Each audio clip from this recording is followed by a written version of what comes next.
Alright, hello everyone, and welcome back to another part of Donkey Kong Country Tropical Freeze. In the last episode, we finished off World 3, Bright Savannah, and in this episode, we're starting off the next world, Breeze Cove. But today, I have a special guest for all of you, a resident marine biologist. Why don't you go ahead and introduce yourself? What's up, party people? You can call me Calamity. I'm ready to provide all my fishy knowledge on this fun little playthrough. Alright, thank you. So, we're gonna start things off by going into 4-1 Deep Keep.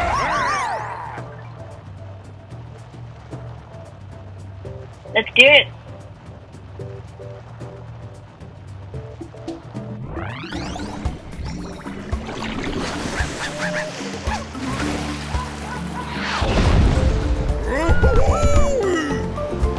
Okay, let's get going. So, why don't you give our viewers a bit of a taste of your fishy knowledge while we start heading on in? Ooh, let's see. Oh man, what can I say? There's someone. I don't know. Give me something to talk about. Like, say something specific. Oh, why not? Let's start with sharks. Okay. There are so many fun shark things. First off, I need domesticated sharks. Oh my god. Okay, I'm gonna stop you right there. So, right here was a puzzle piece, but I missed out on it, so that's the first puzzle piece we missed. But sorry, as you were saying. Oh yeah, so basically, we need domesticated sharks. Mostly, there's this one particular shark, which is called an epaulet shark. They're really cool. Look them up. And they're actually able to model on land, and they're adorable, and I want to keep one as a pet. So one day, I may attempt to domesticate sharks. It'll be an interesting enterprise. Interesting. Yeah. And on the other note, part of why I decided to use the name Calamity is because one day I shall use fish to take over the world. You know this. Your viewers likely don't know this. So this is a bit of a heads up for what you may have in store. And sharks will be involved. I'll look forward to that day. Yes. So, basically, as you probably could have guessed, this entire world is underwater. There are some, like, overland levels, but, by majority, this is going to be, like, the underwater world. I think I mentioned in the first episode, but the swimming controls, I would say, are pretty good for this game. The only thing I would say is, I guess it's kind of a bit par for the course for water levels, but sometimes levels, I will say this is the first time I would say levels really start to drag. Like, I would say some levels kind of start to overstay their welcome just a bit. Nothing terrible, I would say, but, you can kind of start feeling a bit tired when you play, some of the levels in this world. That's fair. And another thing is, mentioning again about the puzzle pieces, though, I feel like, this world, it's actually a very good world in my opinion, but it's not as good of a world when you have to go for the puzzle pieces. Like, the game starts to kind of glare a bit. Especially, if you're not using, like, this video as a guide, because, like, I had to, find all these puzzle pieces on my own. And, to find a puzzle piece, you have to, like, check every nook and cranny all around. And that can, be pretty egregious when you have to, like, look for every banana and it's underwater, because now you have to worry about your, air gauge as well at the same time. Oh yeah, didn't notice that. But okay, actually, these fish look kind of like tuna, so why don't you give us some tuna facts? Oh yeah, I was gonna say, they look a bit like tuna. They're kind of a bit like a tuna and also sort of mixed with like a jack or a mackerel, so they're not like 100% tuna, but they definitely are in that family, which are pretty cool. And let's see, I guess fun tuna, I want to say it's the big eye tuna or the bluefin tuna. I know one of the tunas.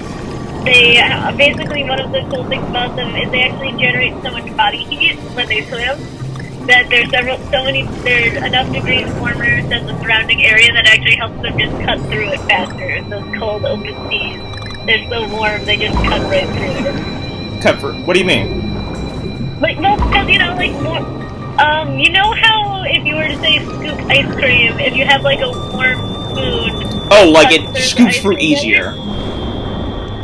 So picture that, but with fish. Oh, that's actually pretty interesting. Yeah. So there's like a handful of like open water fish that have the same thing. Like there's a few shark species that have it, but it's mostly the tuna, which I think is pretty unique. It's neat, interesting. Okay. So as you saw right there, I rolled through that clam to like unleash the like turbine. But what you want to do is come at it from the right-hand side, not the left-hand side where I am now, because you actually want to go back and probably one of the most cryptic puzzle pieces in the entire game. You actually want to come back because this thing right here will fall down, and then you can come up here to, for one, get another puzzle piece.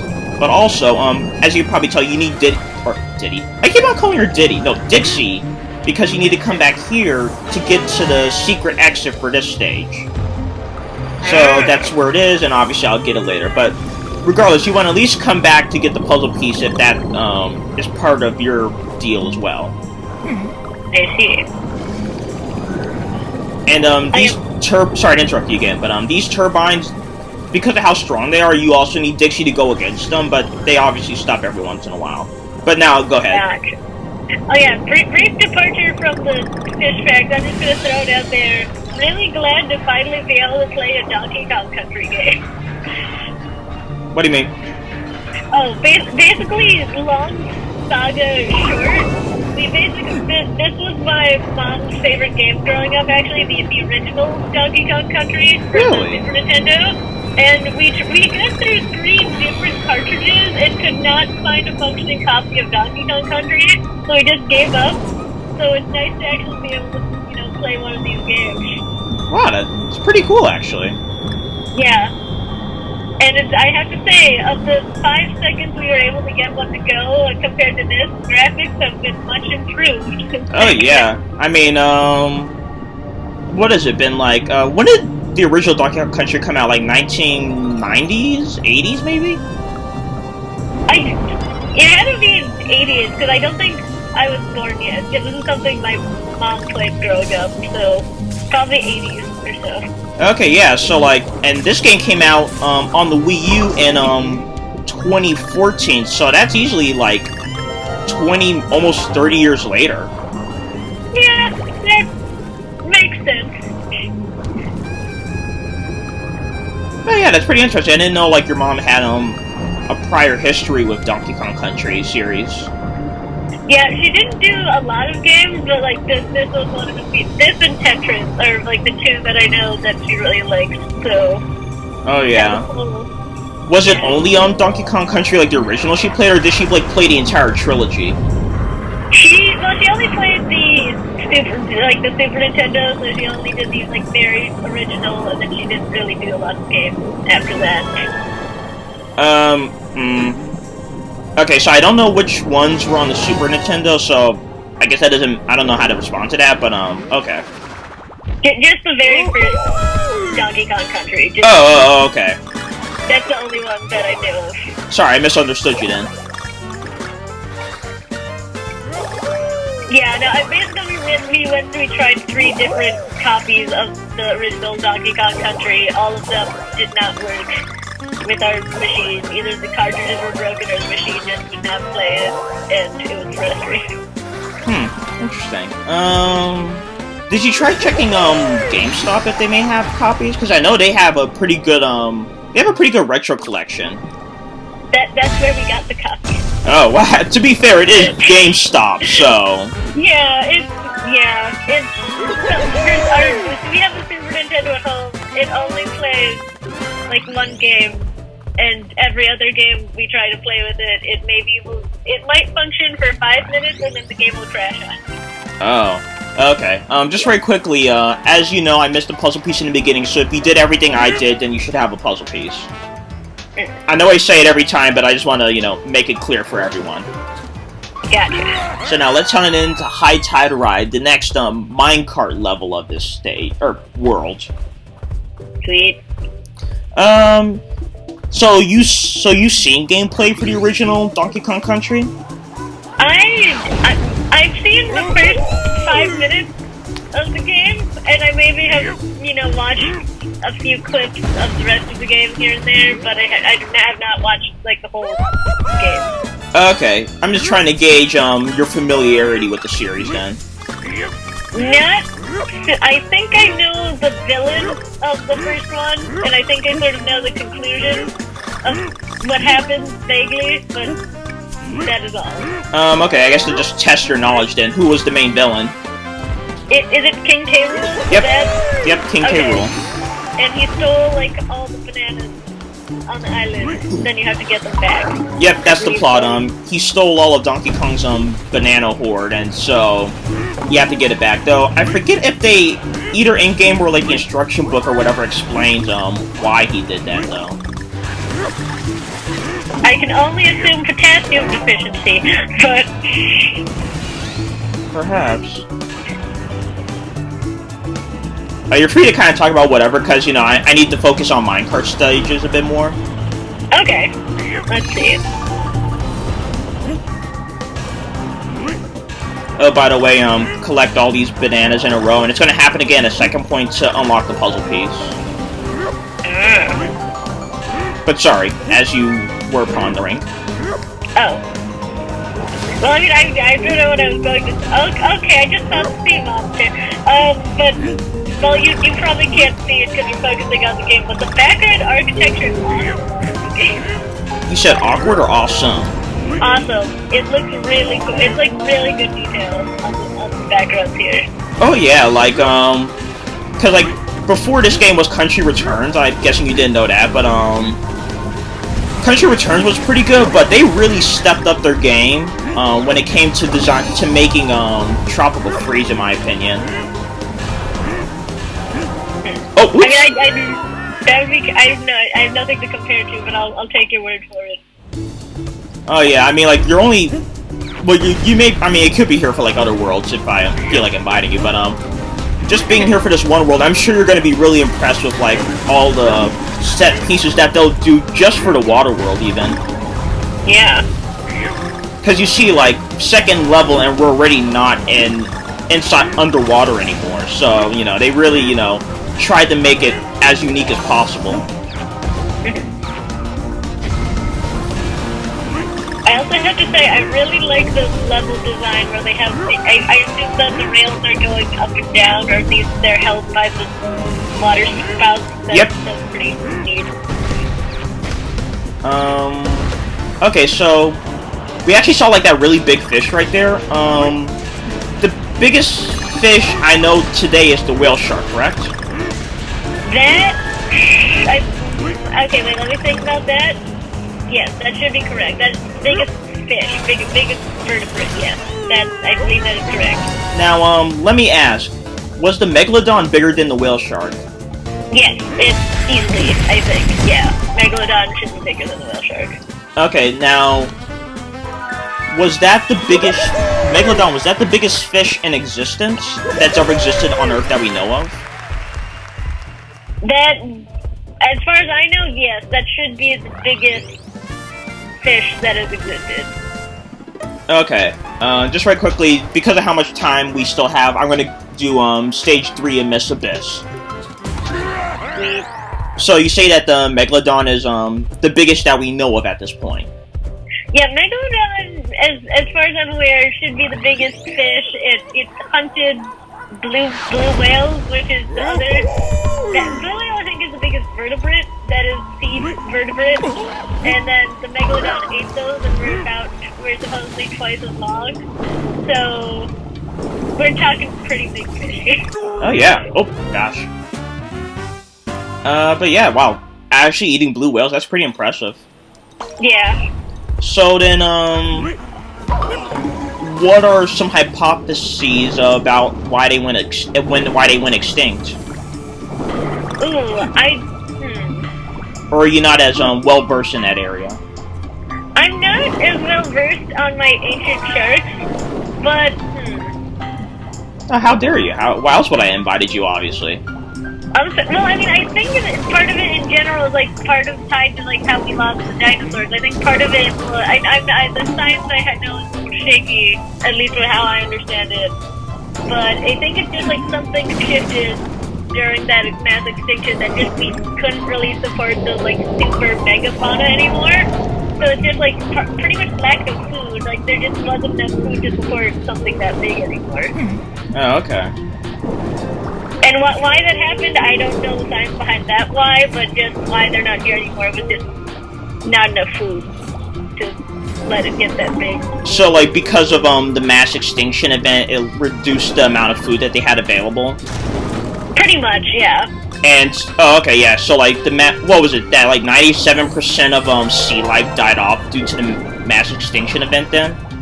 I think, yeah, and then I want to say Cambrian have, I don't think these dates are correct, but basically there was a mass extinction, and then another diversification event, so, like, we still have a lot of diversity, but nothing that was massive at that point. Okay. I'm following you. Excellent. Ooh, are those purple things sea urchins? Yes. Ooh, nice. If you want to go ahead about them, because I'm about to do another bonus room now. Let's see. Well, I mean, actually, just those ones in particular, they actually remind me a bit between a cross between, like, a pencil urchin, which is sort of, it actually has sort of that same thing, where it's like a ball, and then it just has these very big, blocky spikes that are actually that same color red. So it's like, it's sort of like that, but then it also is a bit more like it's purple, so I don't know if that's supposed to just be like a purple sea urchin callback. You said it's called a pencil urchin? Yeah, pencil urchins are, there's sort of two main groups of sea urchins. There's the ones that most people think of, which have like the tiny, skinny spines, and those generally have some sort of venom. Well, actually, no, they're not the short, skinny ones, but like the really long, thin ones are usually venomous. And then there's a whole other section of them which have like short, stubbier, or like just really wide spines, if you can call them that are harmless. Wait, did you say heartless? Harmless, like... Oh, like harmless! I thought you said heartless. It's like, oh, whoa, Kingdom Hearts underwater. Yes, someone should do that. Well, I mean, there is, like, the Little Mermaid world for Kingdom Hearts. Yeah, but according to a lot of people, that one is not the best. Come on. And it's... yeah. Oh, okay, yeah. If you want to get into that topic, then that's a whole nother video, but, I mean, not my opinion, other people's opinions that I know, they do not particularly care for that level. I mean, fair. Yeah. Let's see here. Do I have any other sea urchin facts? Well, actually, I'm gonna hold you off for 1 second, because we're gonna do something special. Ooh, okay. So, once you get to, like, the circle of jellyfish, if you want a nice Easter egg, start turning back here, and go against these jellyfish right now. And so, are you familiar with a series called Metroid, by any chance? Oh, vaguely, yes. That is where Samus is from, correct? Yes, and so you know what the Metroid are, correct? Are the Metroid the brain sucky guys, or is that a... Yeah, they're like the space jellyfish looking things. But you know what they look like, right? Yes. So what you want to do is, once you hit that circle of jellyfish, turn back and take this hit. Like, you have to take the hit or else you can't go back. And now, watch this. You see these fish going up behind us in the background? Yeah. And you see, look what's right there, a Metroid. Oh, sweet. So that's a nice little Easter egg that they just ruined the game, and, like, obviously, you have to take it. Most people wouldn't think about turning around, so something that goes pretty well unnoticed. Yeah. Oh, actually, okay, so here's a odd question. Are there, I guess, something akin to Metroid in real life? Like, underwater, like, not more like energy suck? You know what I'm trying to say, though, like, akin to what Metroids are capable of doing. Like, that looks like a jellyfish? Not necessarily, but just in general, yes, very much. Just like, all parasites, just so many parasites. That I think would qualify. Got any particular in mind? Let me see. Sorry to always be putting on the spot like that. Oh no, let's see. What are some interesting parasites? Oh wait, what was it? Let me think about, hold on, I'm gonna have to Google it. Let's see. It's actually one that I taught my students about the other day. It's normally just, it basically sometimes it will vary in sand, and then other times it will vary itself in the size of, other fish into their flesh, and then vary all the way into their stomachs. Because, nature is weird like that. I think I may know what you're talking about. Like, I feel like I've heard about it before. Like, I don't think you told me, but I think I heard about, in some of my free time. American sand lance. There we go. That's what it's called. What is it called? It's a sand lance, and then the sand lance. They have a really funky-looking extended lower jaw, which is kind of hook-like, actually. And I guess that's pretty much would be how they gouge into the sides of fish flesh. Mm-hmm. Good time. Ichthyology class. And so, what does it do? Like, does it just, suck out, blood or something?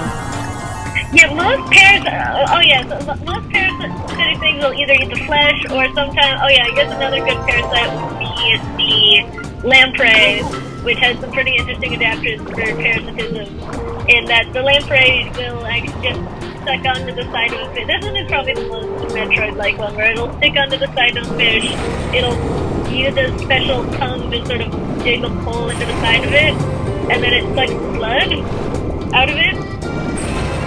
And it actually has, and then one of the interesting things is they've modified the way that water flows through their gills, because otherwise then the blood would just float out the sides if they were hooked up the way most fish are hooked up. Right.